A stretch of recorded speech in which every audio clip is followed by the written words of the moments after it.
হাসি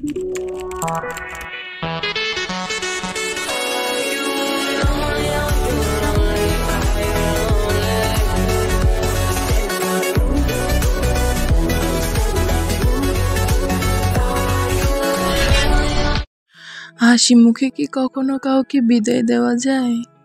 বিদায়, সে তো অনেক কষ্টের ব্যাপার। বিদায় শব্দটার মধ্যে মুহূর্তের সামনেই ফুটে ওঠে হৃদয়ের ব্যাকুলতা, মনের আকুতি, আনমনা হয় সহজেই। বুকের ভেতরটা কেমন জানি ধস করে ওঠে, যেমন করে প্রিয়জন বিয়োগের বেলায় ঘটে। খুব ভালোবাসার জন হলে তা হয় আরো বিষাদময়। যদিও সকল বিদায় একই রকম নয়, কিছু বিদায় চিরজীবনের জন্য, আবার কিছু ক্ষণিকের বিদায়। দুটোই কম বেশি দুঃখজনক। যাদের নিয়ে এত আনন্দ উল্লাস, দুঃখ বেদনার মাঝেও ভালো ছিলাম, তাদের আজ দুঃখ ভারাক্রান্ত হৃদয়ে সময়ের শাসন মেনে বিদায় জানাতে হচ্ছে।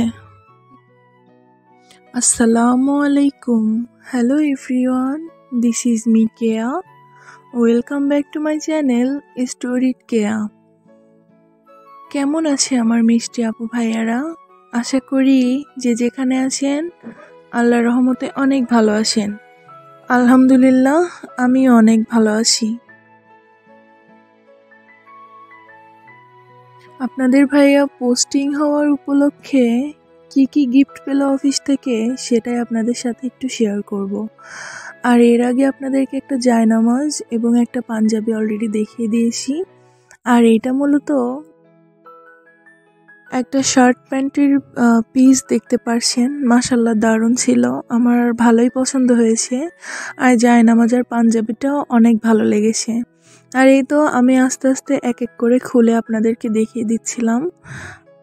গিফটগুলা এক এক করে আনবক্সিং করছিলাম। একদিক দিয়ে ভালোও লাগছিল, আবার ভেতরে ভেতরে কষ্টটাও কাজ করছিল। আসলে বিদায় জিনিসটাই কষ্টের, কিন্তু উপায় নেই, প্রত্যেকটা মানুষই পরিস্থিতির শিকার। আর এখানে দেখতে পাচ্ছেন সুন্দর একটা মগ ছিল আপনাদের ভাইয়ের জন্য। আর এই তো এই মগটা আসলে সিরামিকের ছিল, আর এখানে অলরেডি লেখা ছিল কাদিরাবাদ, এজি কাদিরাবাদ ক্যান্টনমেন্ট, এরকম কিছু লেখা ছিল। আর মগটা মাশাল্লাহ দারুণ ছিল। আর এখানে দেখতে পাচ্ছেন আমাদের ক্যান্টনমেন্টের লগো দেওয়া ছিল। আর এইটা মূলত 2টা ক্রেস আপনাদের ভাইয়াকে সম্মাননা দিয়েছে অফিস থেকে। মাশাল্লাহ ক্রেস 2টাও দেখতে পাচ্ছেন, এক এক করে আমি দেখিয়ে দিচ্ছি। আর এটা ছিল আরেকটা, এটা সাইজ একটু ছোট ছিল, এখানে আসলে বাংলাতে সমস্ত কিছু উল্লেখ করা ছিল। আর দেখতে পাচ্ছেন ক্রেসটা আসলে দারুণ ছিল, আমার অনেক পছন্দ হয়েছিল। আর আসলে এইটা আমার কাছে মনে হয় অনেক বড় একটা পাওয়া। এইবার আমি দ্বিতীয়টা আসলে খুলে দেখছিলাম, আর এই তো দ্বিতীয়টাও ছিল মাশাল্লাহ দারুণ। আর এটা সমস্ত কিছু ইংরেজিতে উল্লেখ করা ছিল। আর এই ক্রেসটা আসলে তুলনামূলকভাবে অনেকটাই বড় ছিল। আর আগে যেটা দেখিয়ে দিলাম ওটা আসলে একটু সাইজে একটু ছোট ছিল। কিন্তু মাশাল্লাহ আমার কাছে 2টা ক্রেসই অনেক ভালো লেগেছে। আপনাদের কেমন লেগেছে প্লিজ কমেন্টে জানাবেন। আর আমার এই ভিডিওর কোনো অংশ যদি আপনাদের কাছে একটুও ভালো লেগে থাকে তাহলে প্লিজ আমার চ্যানেলটা সাবস্ক্রাইব করবেন এবং পাশে থাকা বেল আইকনটিতে ক্লিক করে দেবেন। আর অলরেডি যারা এই কাজটা করেছেন তাদেরকে জানাচ্ছি অসংখ্য ধন্যবাদ।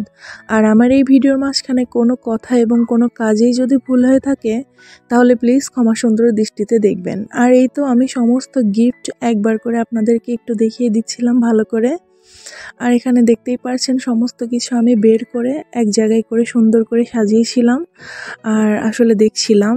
মাশাল্লাহ দারুণ ছিল গিফটগুলা, আলহামদুলিল্লাহ। এগুলাই আসলে ভালোবাসা। আমার কাছে মনে হয় এটাই সব থেকে বড় পাওয়া, এর থেকে আর কিছুই হতে পারে না। আসলে গিফট তো বড় কথা না, বড় কথা হচ্ছে মানুষের ব্যবহার এবং পিছনে কিছু ফেলে রাখা ভালো কাজ। এবং এই ভালো ব্যবহার এবং ভালো কাজ দ্বারাই একটা মানুষকে আর একটা মানুষের মনে সারা জীবন বাঁচিয়ে রাখে। আর এখন দেখতেই পারছেন রাত 12টা 10 বাজে, আর আমার এই ময়না পাখিটা সেই এত রাত পর্যন্ত জেগেছিল আমাদের সাথে। আর আসলে একটু গোছগাছও করছিলাম। আসলে ইদানিং খুবই ব্যস্ততাময় সময় পার করছি। আর ভিডিও কেমন হবে জানি না। আর যদি ভালো লেগে থাকে অবশ্যই পাশে থাকবেন। ধন্যবাদ।